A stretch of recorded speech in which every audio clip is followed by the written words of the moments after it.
Saya tidak pernah berpikir bahwa di usia 62 tahun, saya akan mengemudi pada jam 11 malam di jalanan yang asing, tangan saya gemetar memegang kemudi dan jantung saya berdebar seolah ingin lepas dari dada. Semua ini bermula 3 jam lalu, saat saya melewati gedung kantor tempat Arman bekerja selama 25 tahun. Lampunya mati, tempat parkir kosong, dan sebuah pengumuman di pintu utama menyatakan bahwa kantor tutup pada jam 6 sore untuk renovasi. Reaksi pertama saya adalah mengira saya salah gedung, tapi ternyata tidak. Logo perusahaan itu ada di sana, seolah mengejek saya dari fasad yang gelap. Saya mendial nomornya dengan jari-jari yang sudah mulai gemetar. "Bagaimana pekerjaanmu, cintaku?"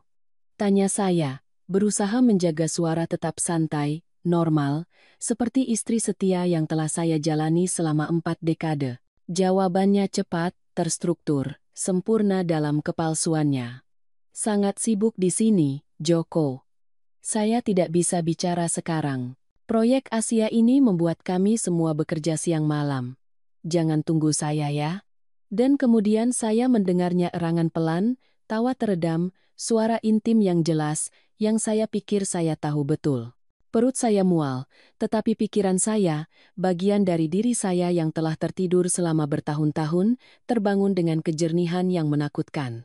Aplikasi GPS keluarga yang saya sendiri bersikeras memasangnya setelah Arman mengalami kecelakaan kecil tahun lalu, kini menjadi pemandu saya menuju kebenaran. Titik biru yang mewakili mobil Cadillac peraknya berkedip di sebuah pemukiman perumahan 40 menit dari rumah kami, di daerah Jakarta Selatan yang belum pernah kami kunjungi bersama.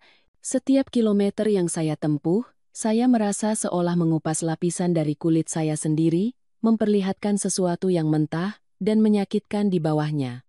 Sebelum melanjutkan, saya ingin tahu apakah Anda sudah berlangganan saluran ini dan juga menyukai video ini. Ini membantu saya melihat bahwa Anda mendukung saya dan menyukai cerita-cerita saya. Sekarang mari kita lanjutkan. Lingkungan itu indah, terlalu indah. Rumah-rumah dengan halaman yang terawat sempurna, lampu jalan antik memandikan trotoar dengan cahaya keemasan, tempat di mana keluarga bahagia menjalani kehidupan sempurna mereka.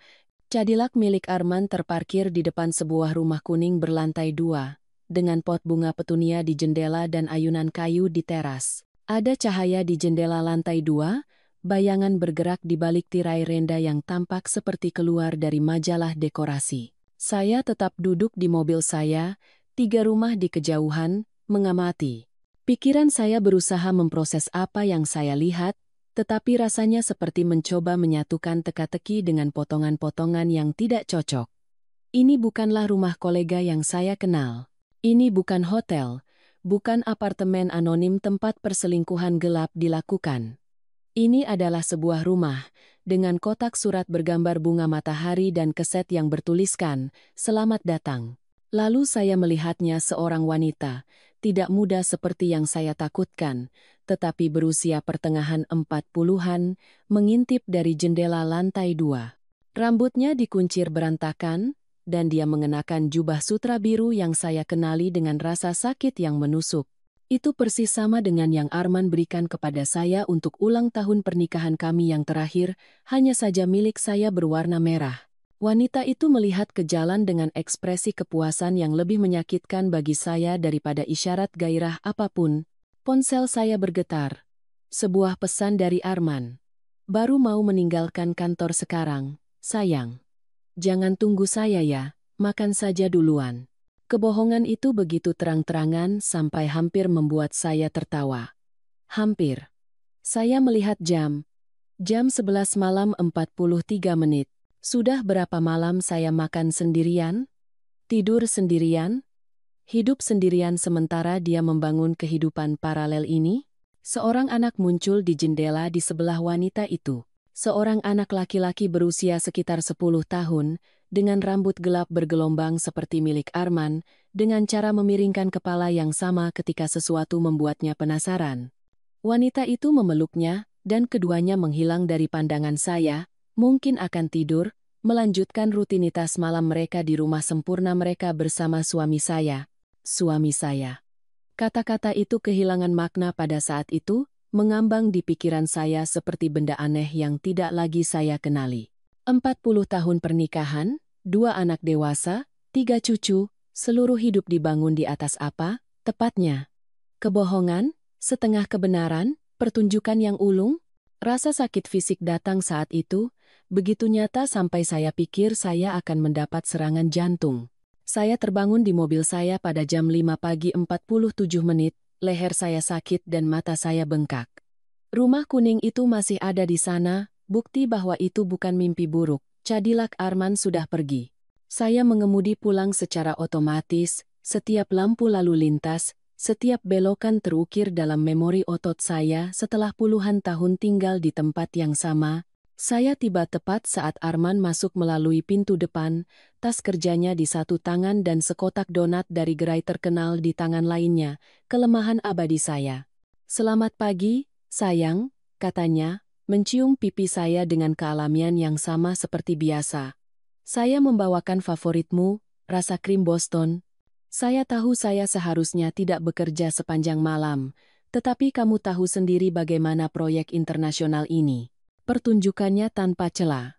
Jika saya tidak melihat apa yang saya lihat, jika saya tidak tahu apa yang saya tahu, saya akan mempercayai setiap katanya." Saya bertanya-tanya sudah berapa tahun dia menyempurnakan akting ini. Sudah berapa pagi dia berjalan melewati pintu itu, dengan kebohongan terbungkus kertas roti? Saya bertanya-tanya di mana kamu berada, jawab saya, terkejut dengan betapa normalnya suara saya terdengar. "Mengapa kamu tidak mandi selagi saya membuatkan kopi?" Dia mengangguk, menyenandungkan lagu yang selalu dia siulkan ketika dia dalam mood yang baik. Lagu yang sama yang saya dengar selama 4 dekade tanpa mengetahui itu berarti dia menghabiskan malam dengan keluarga lain. Saat air pancuran mengalir, saya memeriksa tas kerjanya. Saya telah menyempurnakan seni menjadi istri yang bijaksana, atau begitulah yang saya pikir. Saya menemukan yang biasa dokumen kerja yang tampak asli, tablet, pena perusahaan. Tetapi ada juga sesuatu yang baru. Ponsel kedua, yang belum pernah saya lihat, tersembunyi di kompartemen yang tidak saya ketahui keberadaannya. Layar menunjukkan beberapa panggilan tak terjawab dari rumah, dan satu pesan teks, "Ayah, jangan lupa pertandingan sepak bola saya hari Sabtu. Ibu bilang ayah janji akan datang. Sayang ayah." Wanita lain dipanggil ibu oleh salah satu anak Arman yang lain. Bingkai itu tiba-tiba melebar, dan saya mulai melihat gambaran lengkapnya. Perjalanan bisnis yang sering, selalu 3 atau 4 hari, akhir pekan ketika dia harus bekerja. Panggilan yang dia terima dan jawab di halaman belakang, jauh dari telinga saya. Pembelian kartu kredit yang tidak pernah sampai ke rumah. Saya begitu bodoh, begitu percaya, begitu buta. Namun tidak, saya mengoreksi diri sendiri. Saya tidak bodoh. Saya adalah seorang istri yang percaya pada suaminya. Saya telah memilih untuk percaya, memilih untuk tidak melihat, karena alternatifnya tidak terpikirkan. Saya ingat momen-momen tertentu sekarang, dengan kejernihan yang menyakitkan, seperti waktu itu, 15 tahun lalu, ketika saya menemukan tanda terima toko perhiasan di sakunya. "Itu untuk ulang tahun sekretaris bos saya," katanya. "Kamu tahu dia bagaimana, dia selalu menyuruh saya melakukan belanja pribadinya." Dan saya mempercayainya. Atau ketika, 10 tahun lalu, putri kami, Rina, memberi tahu saya bahwa dia melihat ayah di mall dengan seorang wanita dan seorang anak laki-laki. "Itu pasti saudara perempuan salah satu kolega," jawab saya, menganggapnya remeh. Ayah selalu membantu orang. Rina berusia 15 tahun saat itu. Anak laki-laki di jendela tadi malam berusia sekitar 10 tahun. Perhitungannya kejam dalam ketepatannya. Saya mendengar Arman mematikan shower. Saya meletakkan semuanya kembali pada tempatnya. Setiap objek persis seperti saat saya menemukannya. Saya telah belajar banyak tentang penipuan dalam beberapa jam terakhir. Ketika dia keluar dari kamar mandi, rambutnya lembab dan mengenakan kolong yang saya sendiri beli setiap acara keluarga besar, saya sudah menyajikan kopi dan donat di piring. "Apakah kamu tidur nyenyak?" tanyanya, menggigit donat sambil membaca berita di iPad-nya. Seperti biasa, saya berbohong, menemukan bahwa kata-kata palsu datang lebih mudah daripada yang saya bayangkan. Dan kamu? Apakah kamu sempat beristirahat di kantor? Tidur beberapa jam di sofa ruang rapat, jawabnya tanpa melihat ke atas. Pak Sastro mendengkur seperti beruang di kantor sebelah. Pak Sastro. Saya ingat bahwa Pak Sastro, mitra proyek malam hari yang ia sebutkan, telah pensiun 6 bulan lalu. Kami telah merayakannya di sebuah makan malam di mana Arman memberikan pidato yang mengharukan tentang kerja tim dan kesetiaan. Ironi itu membuat saya mual. Joko, kamu baik-baik saja? Kamu terlihat pucat, kata Arman, menyentuh dahi saya dengan perhatian yang tampak tulus. Saya menunggu 3 hari sebelum kembali.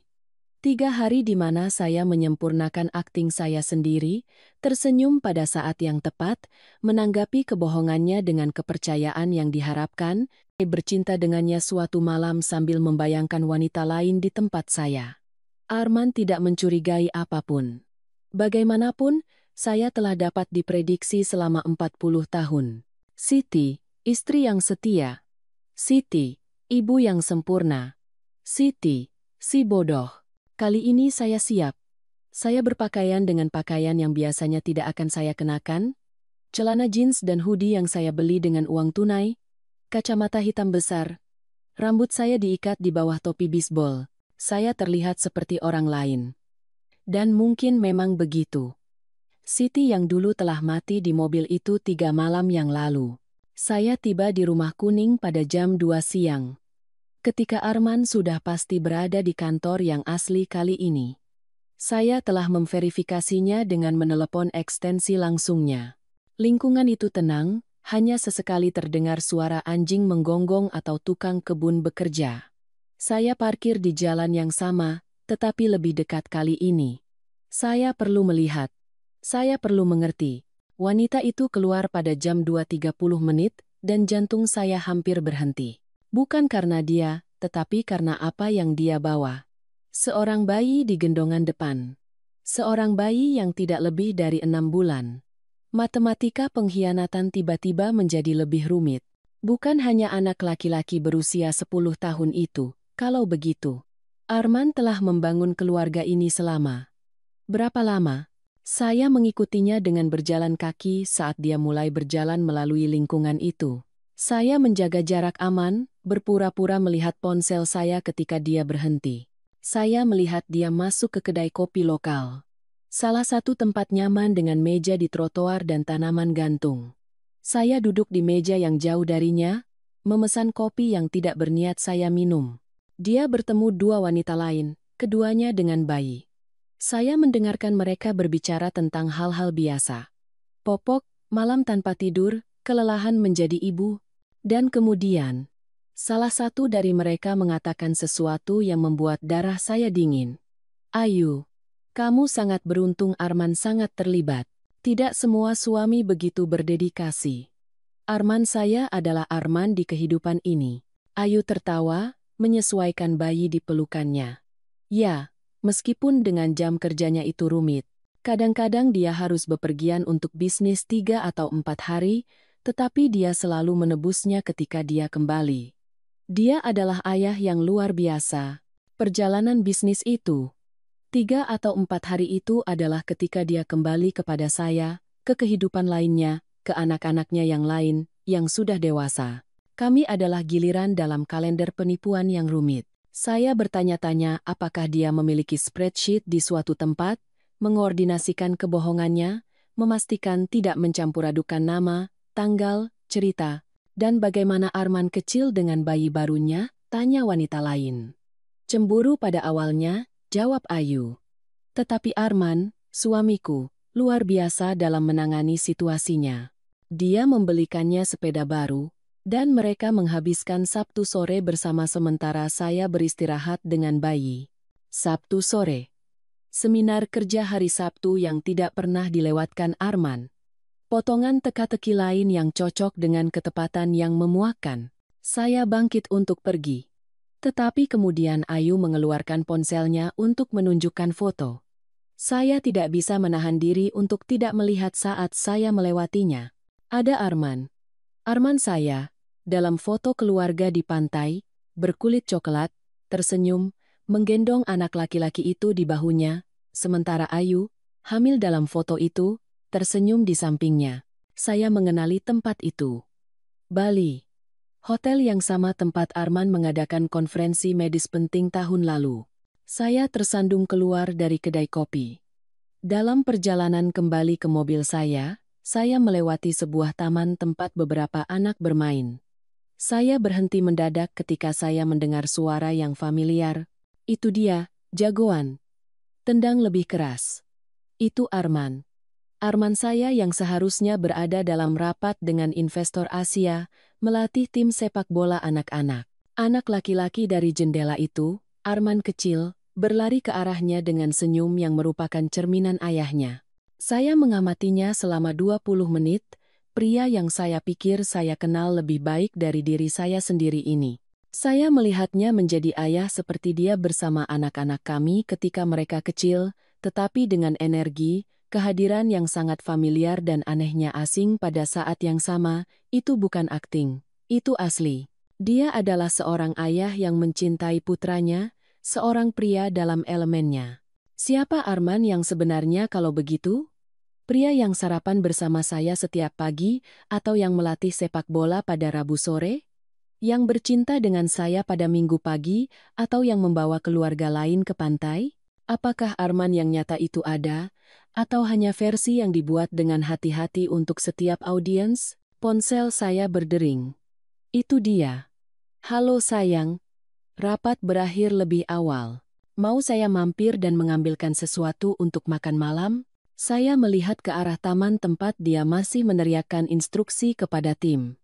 Itu akan sempurna sayang. Bawakan anggur, yang merah yang kita suka. Cabernet California, saya tahu. Saya mencintaimu Joko, saya juga mencintaimu, jawab saya, kata-kata itu seperti abu di mulut saya.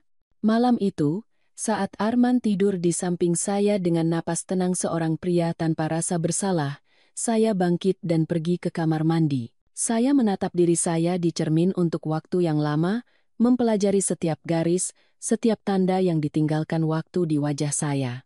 62 tahun, 40 di antaranya didedikasikan untuk seorang pria yang telah membangun kehidupan ganda dengan ketelitian pembuat jam Swiss. Air mata akhirnya datang, diam pada awalnya. Kemudian, isak tangis yang harus saya redam dengan handuk agar tidak membangunkannya. Saya tidak hanya menangisi pengkhianatan, tetapi untuk wanita di cermin. Siapa saya tanpa dia?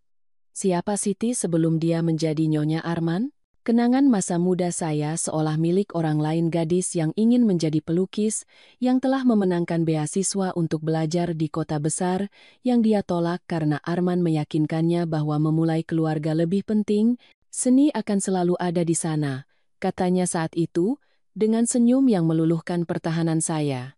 Tetapi waktu untuk memiliki anak tidak. Dan saya mempercayainya.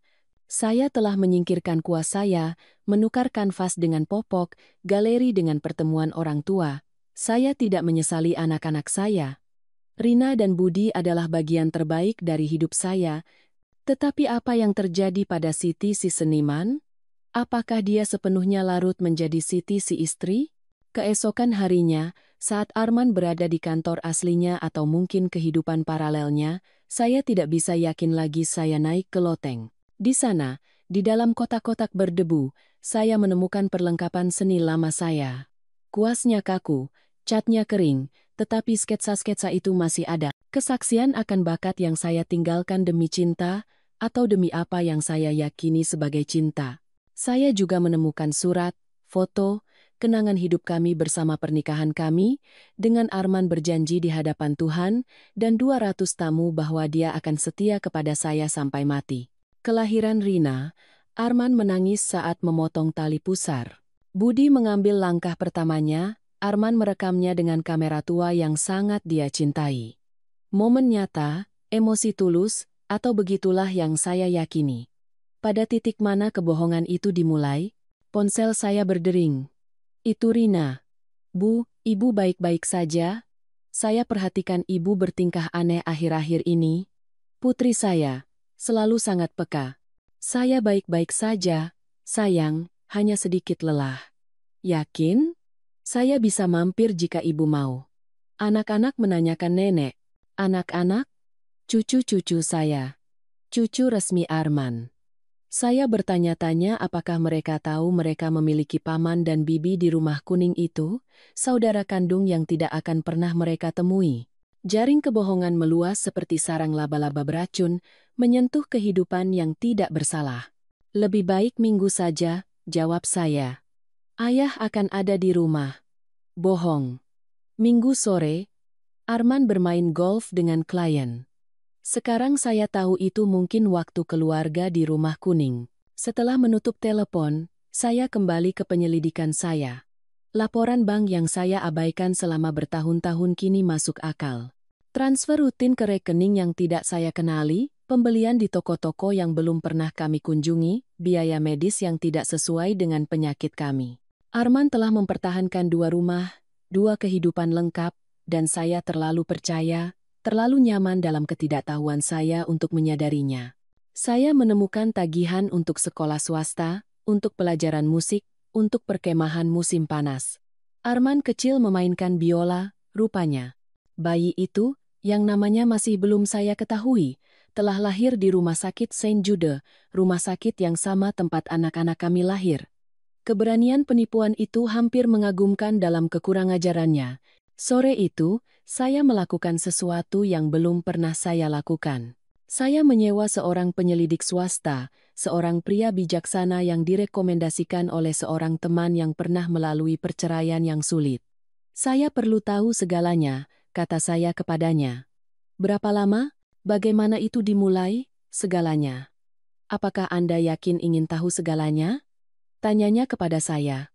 Suaranya syarat dengan pengalaman dalam menghancurkan kehidupan dengan kebenaran. Ya, jawab saya, meskipun saya tidak yakin tentang apapun kecuali bahwa saya tidak bisa terus hidup dalam sandiwara ini. Arman tiba malam itu dengan bunga bakung putih, favorit saya, atau favorit dari Siti yang dia pikir saya. Saya tidak lagi tahu apa yang benar-benar saya sukai, preferensi mana yang milik saya dan mana yang saya adopsi untuk menyenangkannya. Kamu terlihat cantik, katanya saat makan malam, menggenggam tangan saya.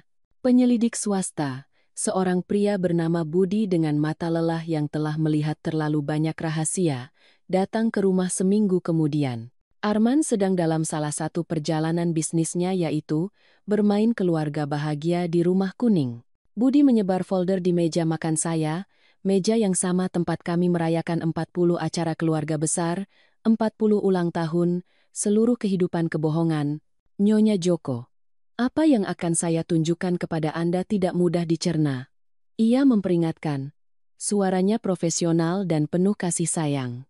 Apakah Anda yakin ingin melanjutkan? Saya mengangguk, tangan saya gemetar saat saya membuka folder. Halaman pertama adalah akta nikah.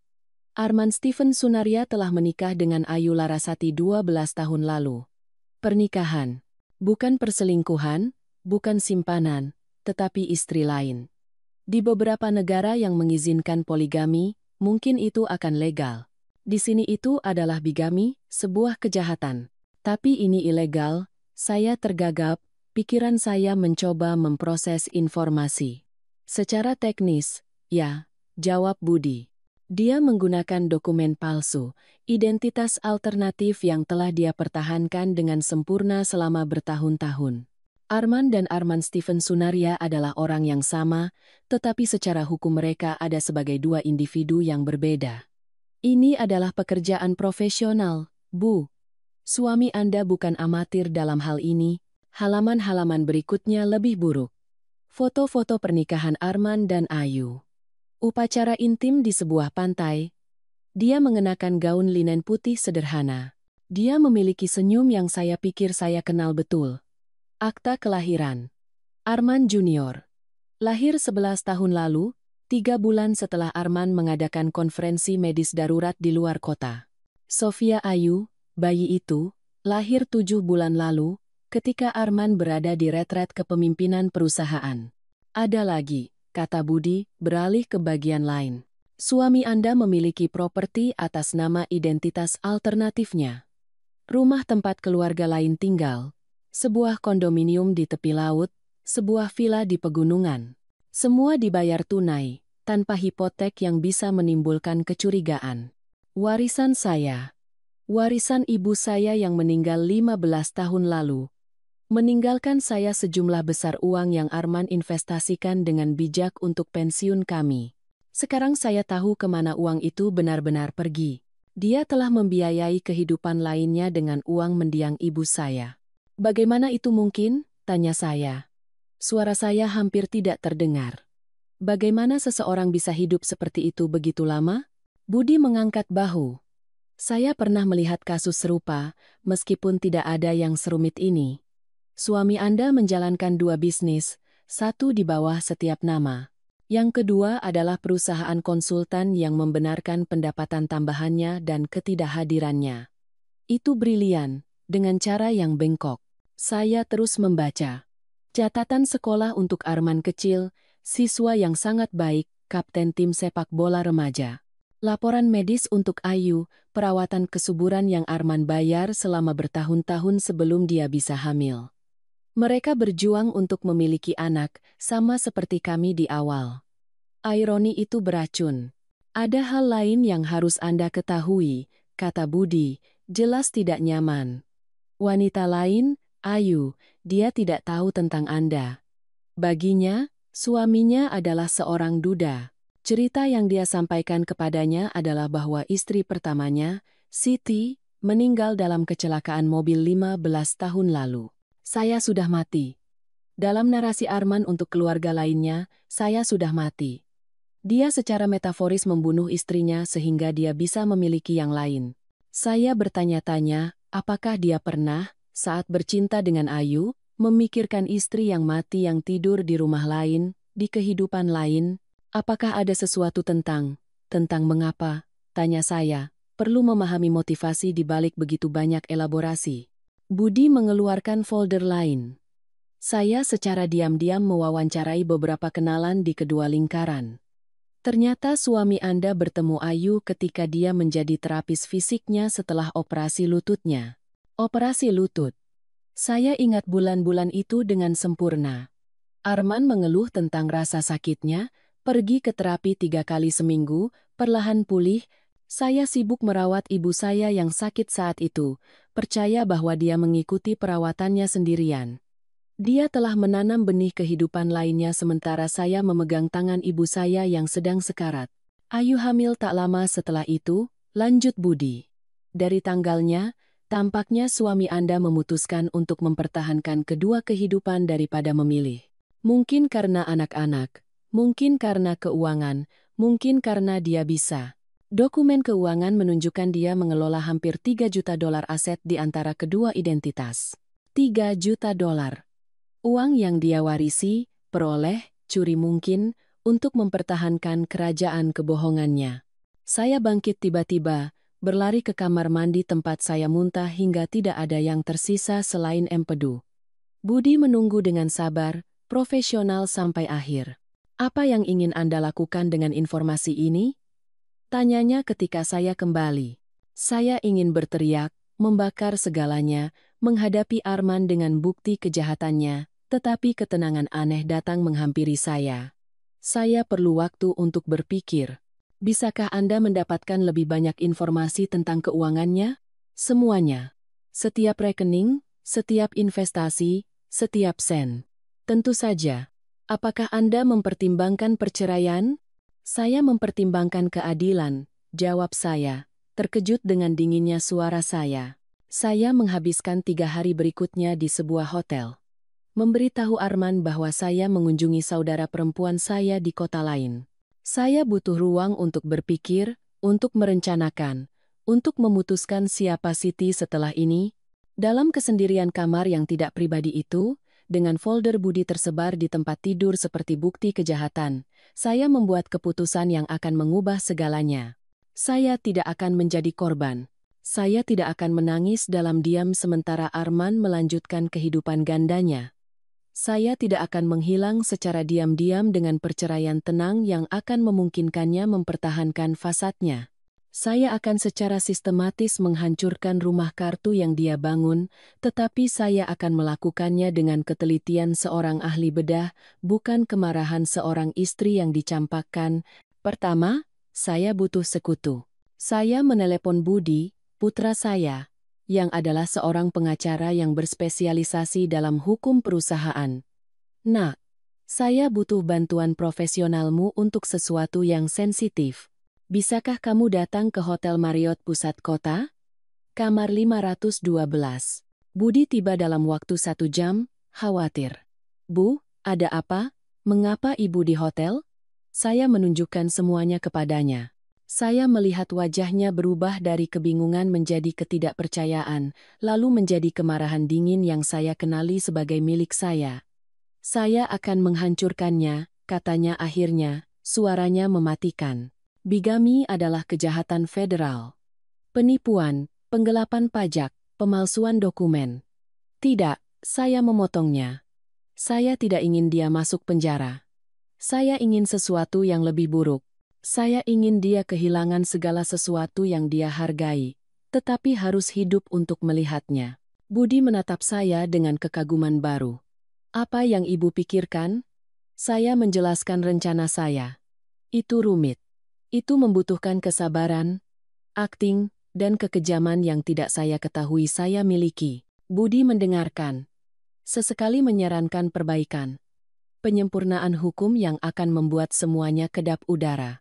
Kita juga akan membutuhkan Rina, katanya. Dia menangani hubungan masyarakat untuk perusahaan besar itu. Dia akan tahu cara mengelola aspek media ketika semuanya meledak. Rina bereaksi berbeda. Dia menangis selama 1 jam. Kemudian dia menjadi marah. Kemudian dia menangis lagi. Bagaimana dia bisa? Dia terus mengulang. Bagaimana dia bisa melakukan ini pada kita? Tetapi ketika dia tenang, pikiran strategisnya mengambil kendali. Kita perlu mengontrol narasi. Ketika ini keluar dan ini akan keluar, kita perlu ayah menjadi penjahat yang tak terbantahkan. Saya juga membutuhkan sekutu yang tidak terduga. Saya menelepon saudara perempuan Arman, Pamela, dengan siapa saya selalu memiliki hubungan yang baik. Pamela mendengarkan dalam diam saat saya menceritakan semuanya. Kemudian dia menghela napas panjang. Saya selalu tahu ada sesuatu yang tidak beres, dia mengakui. Perjalanan. Alasan. Cara dia terkadang bingung dengan detail. Saya pikir itu adalah simpanan. Saya tidak pernah membayangkan ini. Saya butuh akses ke kotak deposit aman ibu Anda, kata saya kepadanya. Pamela adalah pelaksana surat wasiat ibu mertua saya. Arman menyimpan dokumen penting di sana. Siti, kata Pamela setelah jeda, ibu saya selalu lebih menyukai Anda daripada dia.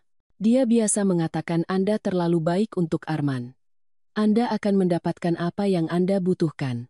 Rencana itu terbentuk selama beberapa minggu berikutnya. Saya menyewa penyelidik kedua, yang satu ini berspesialisasi dalam penipuan keuangan. Dia menemukan bahwa Arman secara sistematis menggelapkan pajak, menggunakan identitas gandanya untuk menyembunyikan pendapatan. Seorang akuntan forensik melacak setiap transaksi, membangun kasus yang akan membuat kantor pajak nasional bergetar. Budi menyiapkan dokumen hukum, bukan untuk perceraian segera, tetapi untuk membekukan aset pada saat yang tepat. Rina membina kontak media, mempersiapkan mereka untuk kisah tahun ini. Pengusaha terkenal, menjalani kehidupan ganda selama 1 dekade. Saya kembali ke rumah untuk peran saya sebagai istri yang setia. Arman tidak mencurigai apapun, mengapa dia harus curiga? Dia telah mempertahankan penipuannya begitu lama sehingga kesombongan telah membuatnya ceroboh. Dia mencium saya setiap pagi.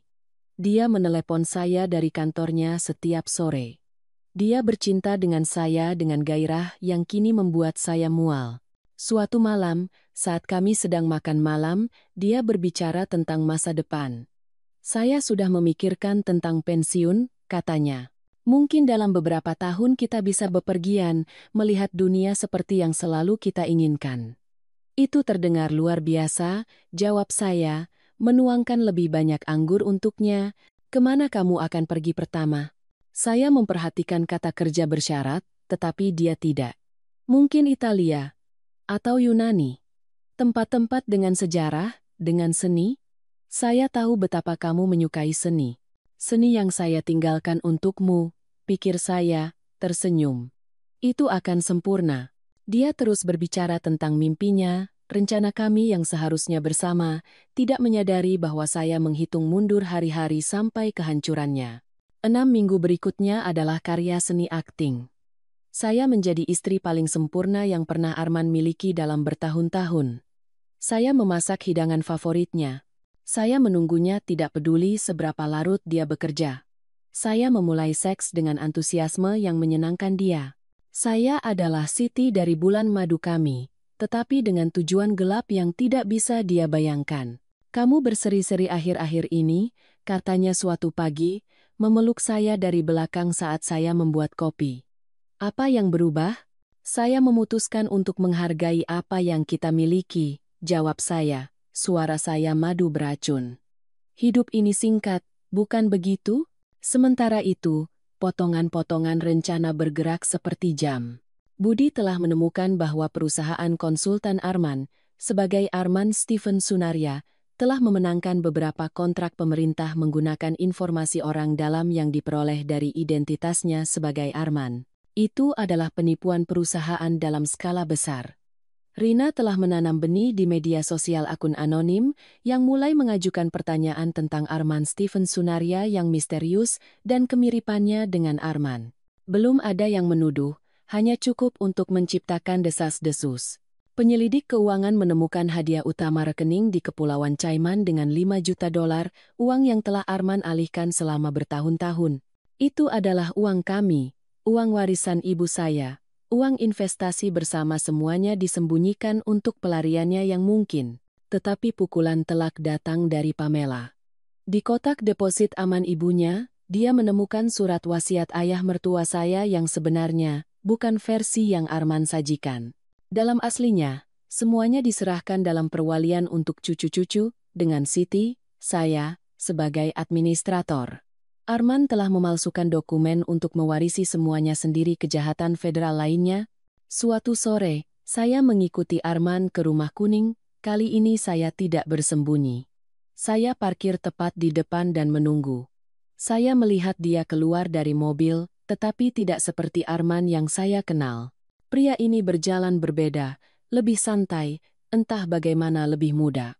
Arman kecil berlari ke pelukannya, dan Arman mengangkatnya, memutarnya di udara saat anak itu tertawa. Ayu keluar dengan bayi itu, dan pemandangan itu begitu domestik, begitu sempurna, sehingga saya akhirnya mengerti. Arman tidak berakting di sana. Itu adalah kehidupan aslinya. Saya adalah kewajiban, kesalahan masa muda, yang tidak bisa dia perbaiki. Keluarga ini adalah apa yang benar-benar dia inginkan. Pengetahuan itu tidak menyakitkan seperti yang saya duga. Sebaliknya, itu memberi saya kejernihan. Saya tidak menghancurkan pernikahan, saya mengungkap kebohongan. Itu bukan balas dendam, itu adalah keadilan. Malam itu, Arman pulang terlambat, berbau bedak bayi dan dengan noda saus tomat di lengan bajunya, mungkin dari makan malam dengan keluarga lainnya. Maaf saya terlambat, katanya. Mencium saya dengan terganggu. Rapat berjalan lama. Tidak masalah, jawab saya. Memperhatikan gambar anak yang mencuat dari tas kerjanya. Apakah kamu sudah makan malam?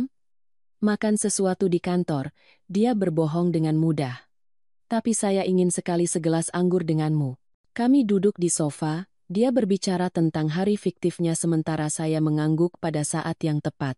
Pada titik tertentu, dia menyandarkan kepalanya di pangkuan saya, isyarat intim dari tahun-tahun awal kami. Apakah kamu bahagia, Siti? Tanyanya tiba-tiba. Pertanyaan itu mengejutkan saya. Mengapa kamu bertanya? Saya tidak tahu. Kadang-kadang saya merasa seperti telah kehilangan sesuatu, bahwa pada titik tertentu saya mengambil belokan yang salah dan tidak dapat menemukan jalan kembali. Itu adalah yang paling jujur yang dia lakukan dalam bertahun-tahun, dan untuk sesaat saya hampir merasa kasihan padanya. Hampir. Kita semua membuat pilihan, jawab saya, membelai rambut. Yang penting adalah hidup dengan konsekuensinya. Saya kira kamu benar, Dia menghela napas, menutup matanya. Budi menelepon saya keesokan harinya. Semuanya sudah siap. Dokumen sudah disiapkan. Kontak Rina sedang menunggu. Kantor pajak telah diberitahu secara anonim. Kita hanya menunggu sinyal ibu. Jumat, putus saya. Selama makan malam peringatan pernikahan. Peringatan pernikahan kami yang ke-40 adalah dalam 2 minggu. Arman telah memesan restoran paling eksklusif di kota. Dia telah mengundang teman-teman terdekat, keluarga. Itu akan publik. Itu akan menghancurkan. Itu akan sempurna. Apakah ibu yakin? Tanya Budi. Begitu kita mulai, tidak ada jalan kembali. Saya memikirkan Ayu, tidak menyadari bahwa suaminya adalah seorang bigamis. Tentang Arman kecil dan Sofia kecil, yang akan kehilangan ayah yang mereka kenal. Mereka juga korban, tetapi saya tidak bisa menyelamatkan mereka tanpa menghancurkan diri saya sendiri. Saya yakin, saya mengkonfirmasi. 40 tahun kebohongan berakhir Jumat ini. Restoran lecir keberkilauan seperti permata di malam hari Jakarta. Arman telah memesan seluruh ruang utama. Isyarat mewah bahkan untuknya. Lampu gantung kristal memproyeksikan cahaya keemasan ke taplak meja linen Mesir. Setiap meja dihiasi dengan anggrek putih dan mawar merah. Warna-warna buket pernikahan saya 40 tahun lalu.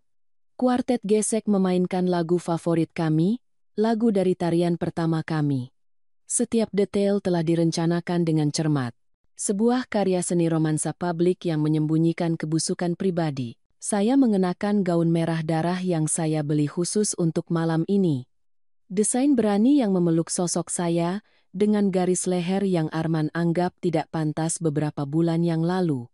Saya menata rambut saya dengan sanggul elegan yang memperlihatkan kalung berlian yang ditinggalkan ibu saya, yang Arman tidak tahu telah saya ambil dari kotak deposit aman. Riasannya dramatis, bibir merah, mata smoky topeng perang yang disamarkan sebagai glamor. Setiap tamu yang tiba berkomentar tentang betapa berseri-serinya saya terlihat, tidak curiga bahwa kilau saya adalah kilau pedang yang baru diasah. Arman mengenakan setelan jas biru lautnya, yang dia kenakan untuk acara-acara paling penting. Dasi sutra yang saya sendiri berikan kepadanya untuk peringatan pernikahan kami yang ke-30, manset emasnya. Warisan dari ayahnya, berkilauan saat dia menggerakkan tangannya untuk menyambut para tamu. Dia telah pergi ke tukang cukur sore itu, rambut peraknya dipotong dengan sempurna, janggutnya dipangkas dengan hati-hati.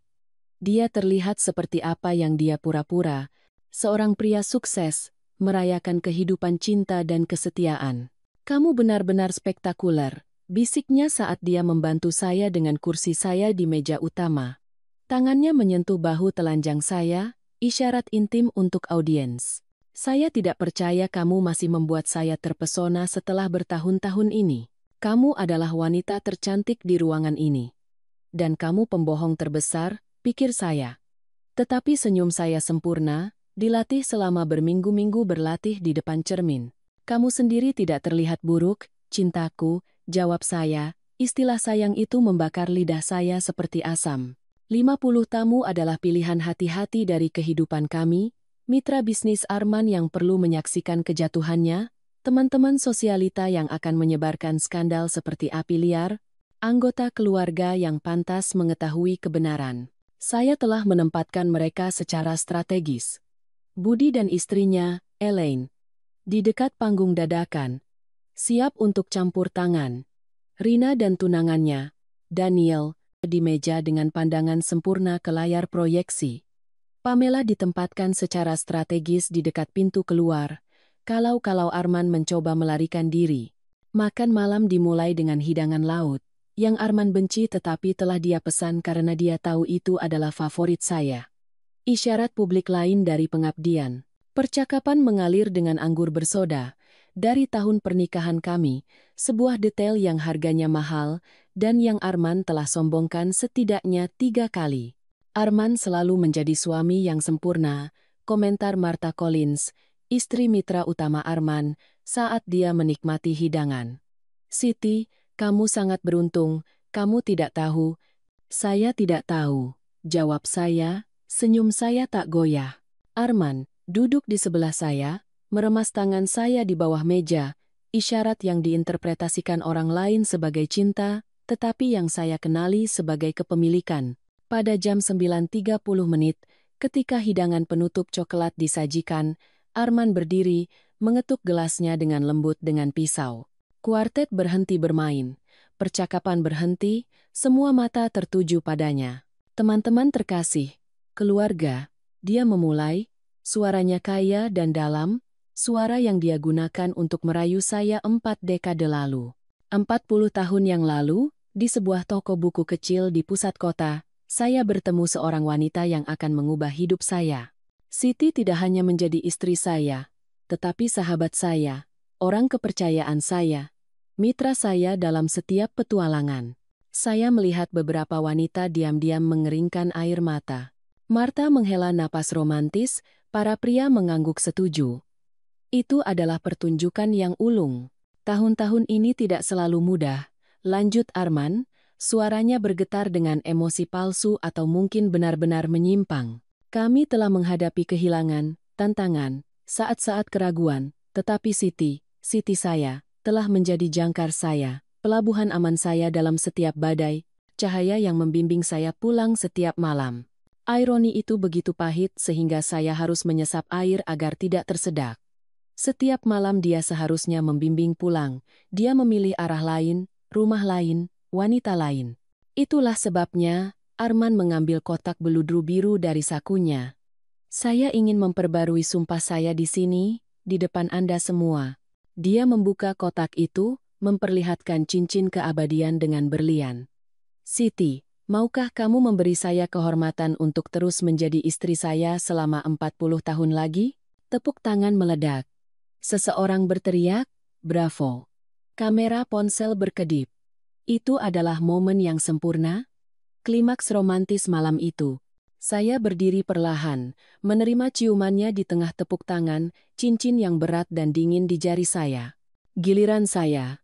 Saya mengumumkan saat tepuk tangan mereda, suara saya jernih seperti kristal yang akan saya hancurkan. 40 tahun adalah waktu yang lama, cukup lama untuk mengetahui setiap rahasia, setiap kebenaran, setiap kebohongan tentang seseorang, atau begitulah yang akan diyakini. Arman tersenyum, tangannya masih di pinggang saya, sama sekali tidak menyadari jurang yang terbuka di bawah kakinya.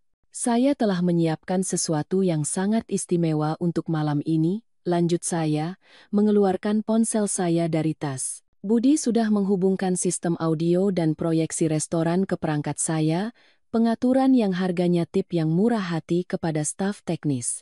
Hadiah bukan hanya untuk suami saya, tetapi untuk Anda semua.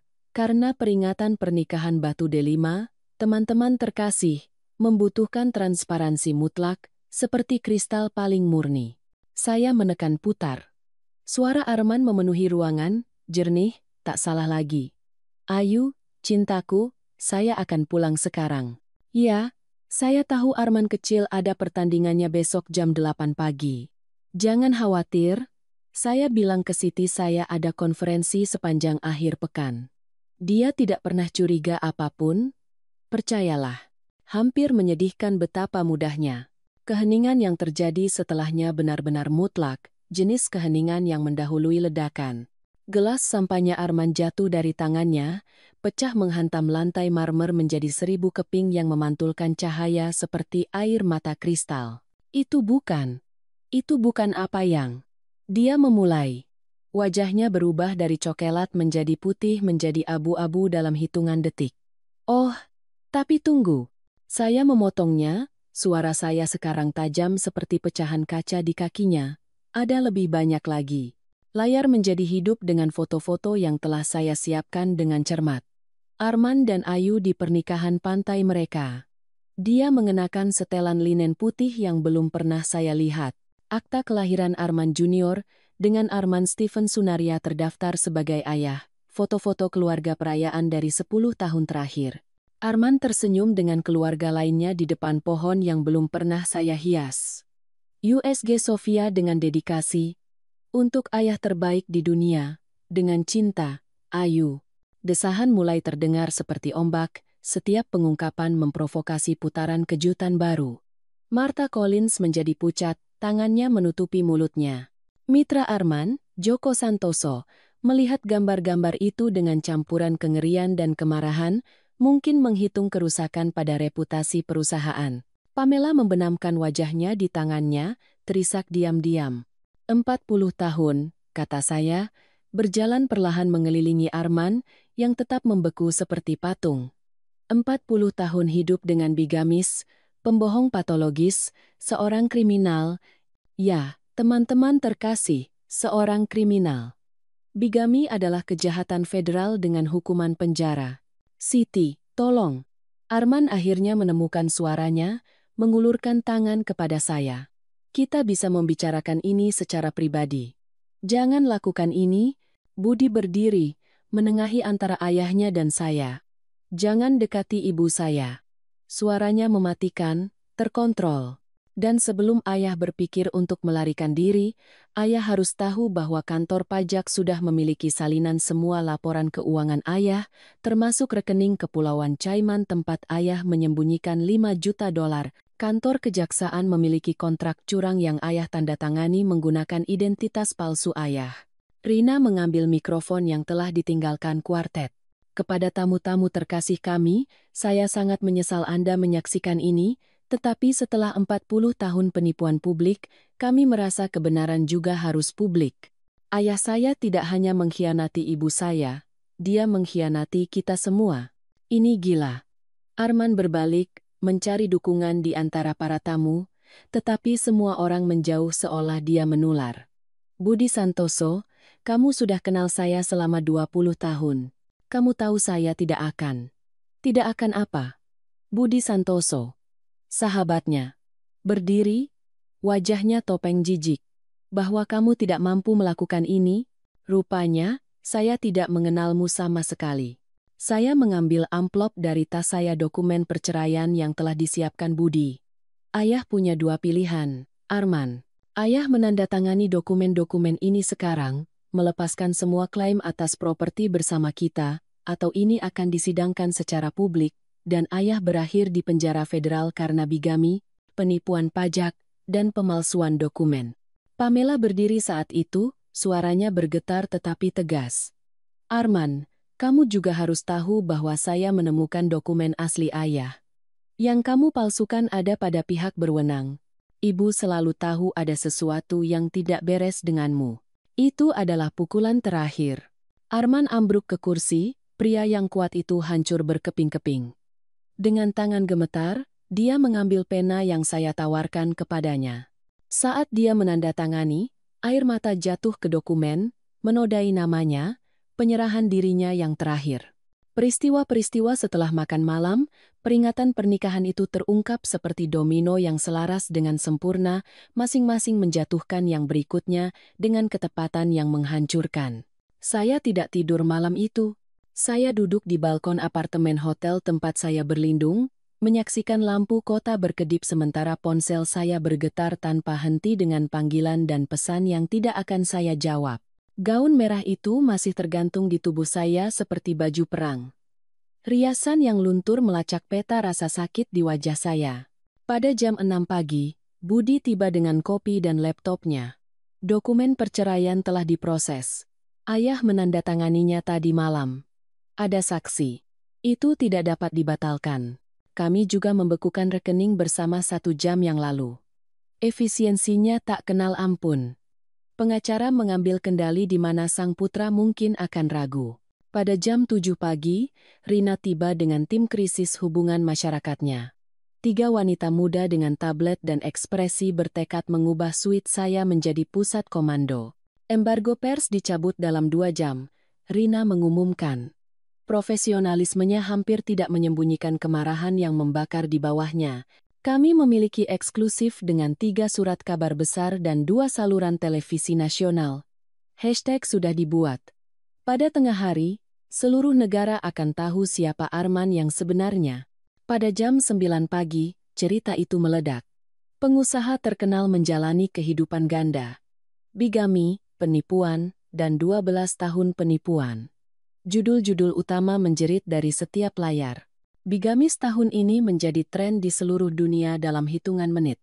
Foto-foto yang saya berikan tentang Arman dengan kedua keluarganya menjadi viral. Meme yang kejam tetapi kreatif bermunculan seperti jamur setelah hujan. Telepon hotel berdering. Itu dari meja depan. Nyonya Joko, ada reporter di lobi meminta pernyataan. Beritahu mereka pengacara saya akan memberikan konferensi pers pada jam 2 siang, jawab saya. Suara saya ternyata mantap. Pada jam 11 pagi, perusahaan Arman mengeluarkan pernyataan. Efektif segera, Arman telah diskors dari semua tugasnya menunggu penyelidikan internal atas pelanggaran etika serius dan kemungkinan penipuan perusahaan. Joko Santoso, mitranya, lebih lugas dalam wawancaranya, kami sepenuhnya bekerja sama dengan pihak berwenang.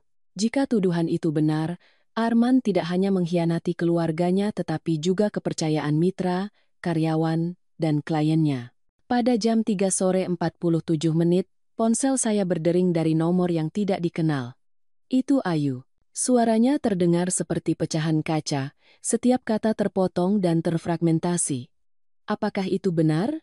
Tanyanya tanpa basa-basi. Apakah Anda Siti, istri yang mati? Istri pertama dan satu-satunya yang sah, jawab saya, menjaga suara saya netral, tanpa kekejaman tetapi tanpa penghiburan. Saya tidak pernah mati, Ayu. Dia secara metaforis membunuh saya sehingga dia bisa memiliki Anda. Saya minta maaf. Anda juga korban dalam hal ini. Anak-anak? Suaranya pecah menjadi isak tangis. Ya Tuhan, anak-anak.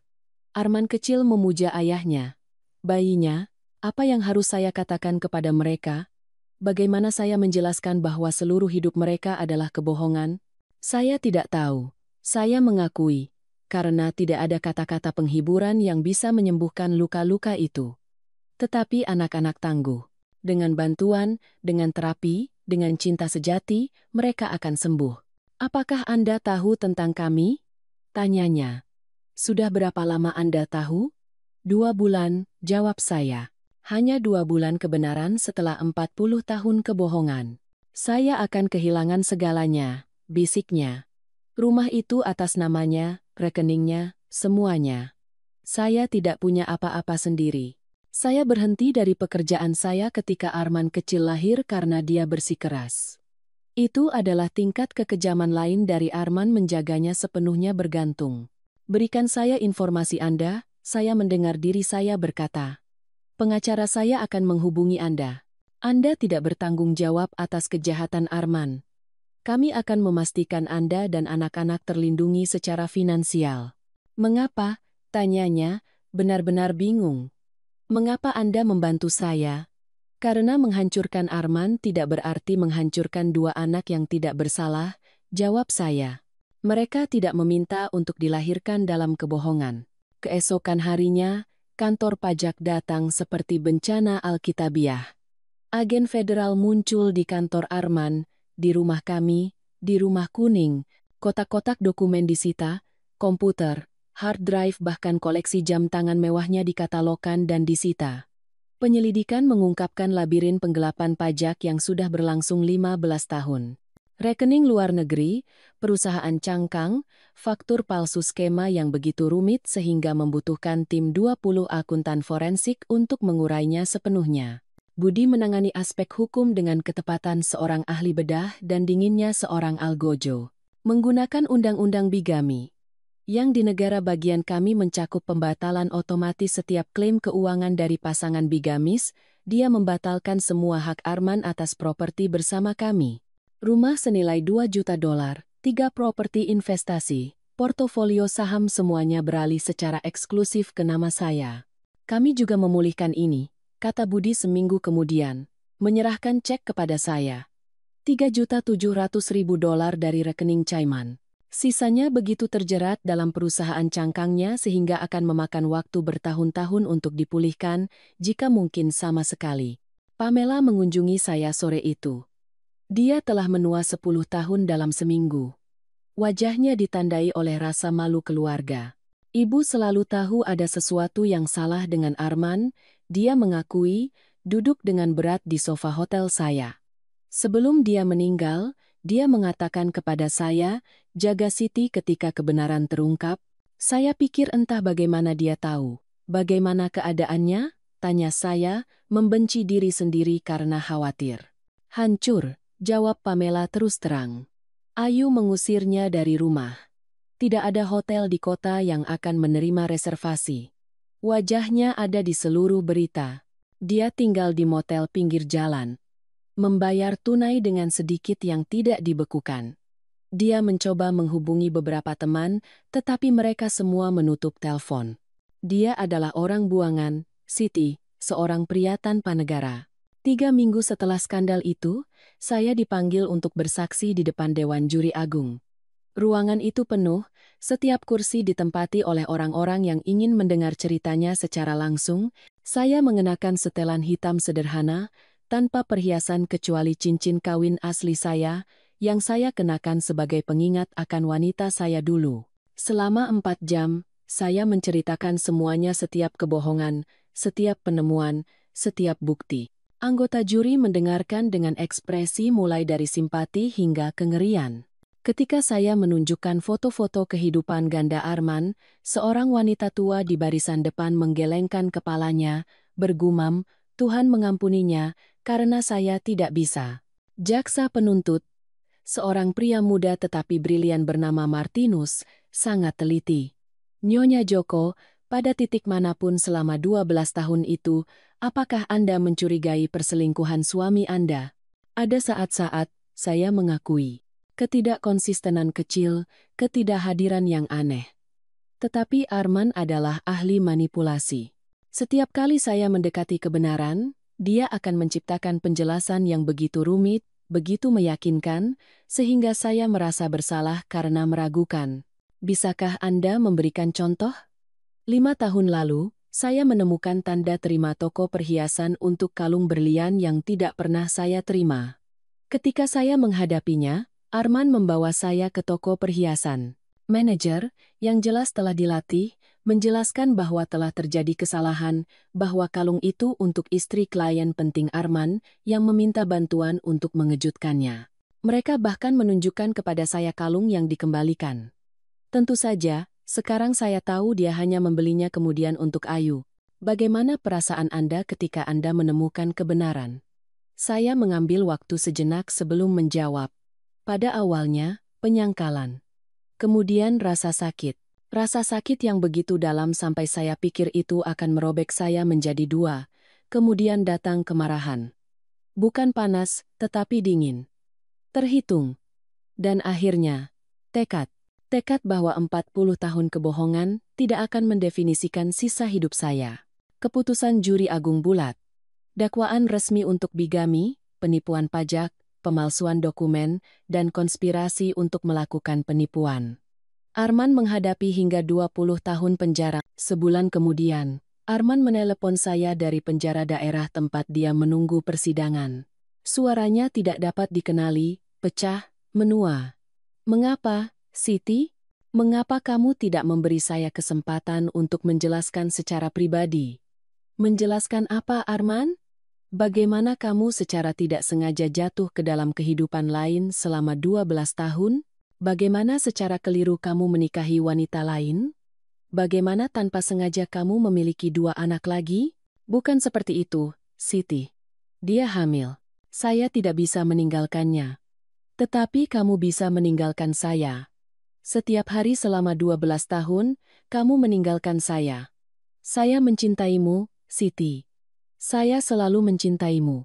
Tidak, jawab saya dengan kejernihan yang mengejutkan saya. Kamu mencintai ide tentang saya, istri yang sempurna dalam kehidupanmu yang terkotak-kotak dengan sempurna, tetapi kamu tidak pernah mencintai saya, Siti, wanita sejati dengan impian dan keinginannya sendiri. Kamu mengubah saya menjadi karakter dalam fiksi rumitmu. Anak-anak, suaranya pecah. Anak-anak saya yang lain, apa yang akan terjadi pada mereka? Ayu dan saya telah mencapai kesepakatan. Mereka akan menerima dukungan finansial dari aset yang dipulihkan. Mereka tidak akan menderita secara ekonomi karena kejahatanmu. Kamu dan Ayu, kamu bicara. Para korban dari penjahat yang sama terkadang menemukan penghiburan dalam saling pengertian, Jawab saya.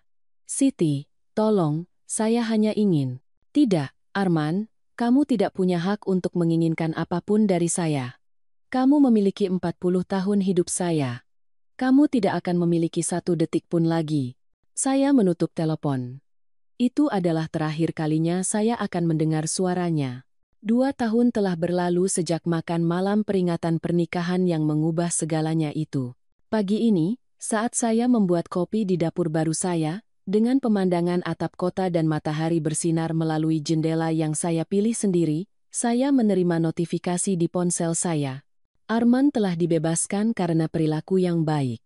Saya tidak merasakan apa-apa, tidak ada ketakutan, tidak ada kemarahan, bahkan tidak ada rasa ingin tahu. Pria yang dulunya suami saya adalah orang asing sekarang, karakter dalam cerita yang terjadi pada Siti yang lain, yang tidak ada lagi. Pameran seni saya dibuka bulan lalu. Potret kehidupan yang diciptakan, saya beri judul. Setiap bagian menceritakan bagian dari cerita. Istri yang buta, wanita yang terbangun, arsitek pembebasannya sendiri. Para kritikus luar biasa, tetapi yang lebih penting, setiap sapuan kuas adalah terapi, setiap warna adalah kemenangan kecil atas masa lalu. Pada pembukaan, seorang pria mendekati saya. Dia adalah seorang duda, seorang profesor sastra yang sudah pensiun, dengan mata yang ramah dan tawa yang tulus. Karya Anda menggerakkan saya, katanya. Ada begitu banyak rasa sakit tetapi juga begitu banyak harapan. Kami minum kopi setelahnya, lalu makan malam. Tidak ada ketergesaan, tidak ada harapan, hanya 2 orang yang mengerti bahwa hidup bisa dimulai lagi pada usia berapapun. Budi menelepon saya kemarin. Ayah mencoba menghubungi saya, katanya. Dia ingin bertemu dengan keluarga. Dan? Tanya saya, meskipun saya sudah tahu jawabannya. Saya bilang kepadanya keluarganya adalah kami selama 40 tahun. Dia memilih yang lain. Sekarang dia harus hidup dengan pilihan itu. Putra saya, pelindung saya yang garang. Rina kurang diplomatis. Dia hanya memblokir nomornya. Pamela mengunjungi saya sesekali. Dia memberitahu saya Arman hidup sendirian di apartemen 1 kamar. Dia bekerja sebagai akuntan di sebuah perusahaan kecil yang tidak melakukan pemeriksaan latar belakang.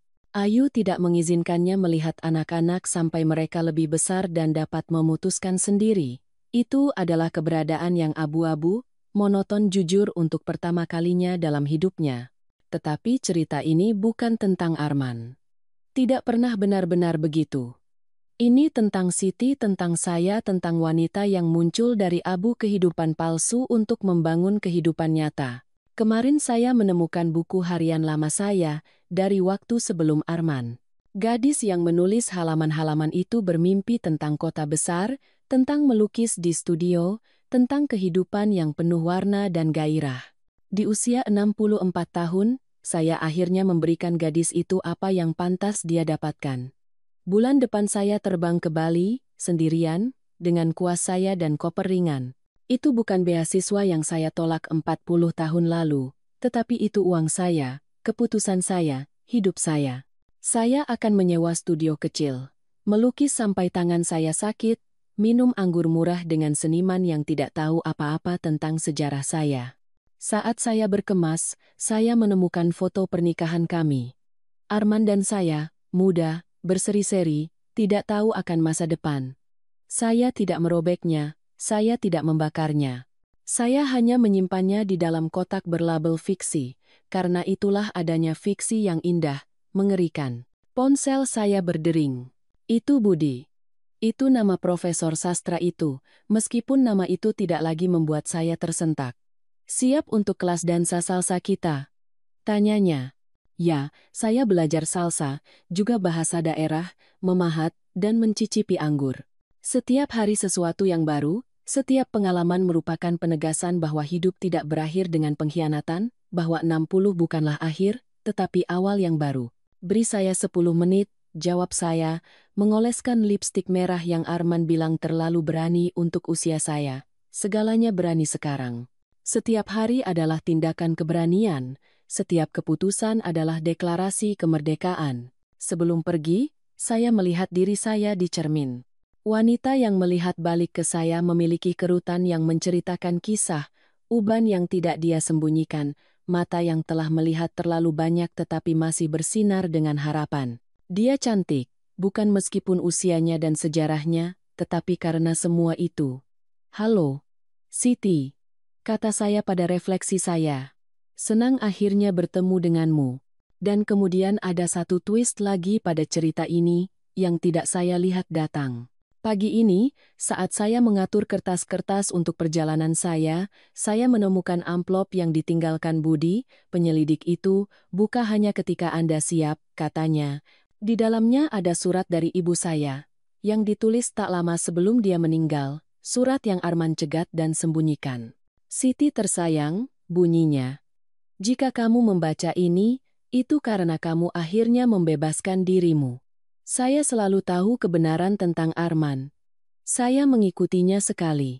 Saya melihat wanita lain, tetapi kamu begitu rapuh setelah kehilangan kehamilan itu, begitu bergantung padanya, sehingga saya takut kebenaran akan menghancurkanmu.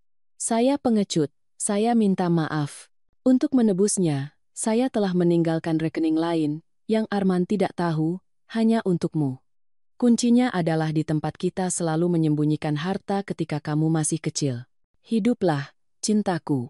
Hiduplah dengan nyata kali ini. Pohon di halaman belakang masa kecil saya. Saya berlari ke sana, ke rumah yang sekarang sudah dijual, tetapi yang pemilik barunya mengizinkan saya untuk mencari. Terkubur di antara akar, sebuah kotak logam. Di dalamnya, dokumen untuk rekening bank Swiss dengan cukup uang untuk menjalani 100 kehidupan. Ibu saya telah memberi saya kebebasan setelah kematian, bukan hanya finansial, tetapi emosional. Dia tahu. Seseorang telah tahu dan telah memilih untuk melindungi saya sampai saya cukup kuat untuk melindungi diri saya sendiri. Saya tidak lagi membutuhkan uang itu, tetapi saya akan menggunakannya. Untuk tempat penampungan wanita, untuk beasiswa seni, untuk semua Siti yang terjebak dalam sangkar emas. Kisah saya berakhir di tempat ia dimulai dengan penemuan, sebuah wahyu, kebenaran yang mengubah segalanya. Tetapi kali ini, kebenaran tidak menghancurkan. Itu membebaskan. Dan saya, Siti, di usia 64 tahun, akhirnya bebas.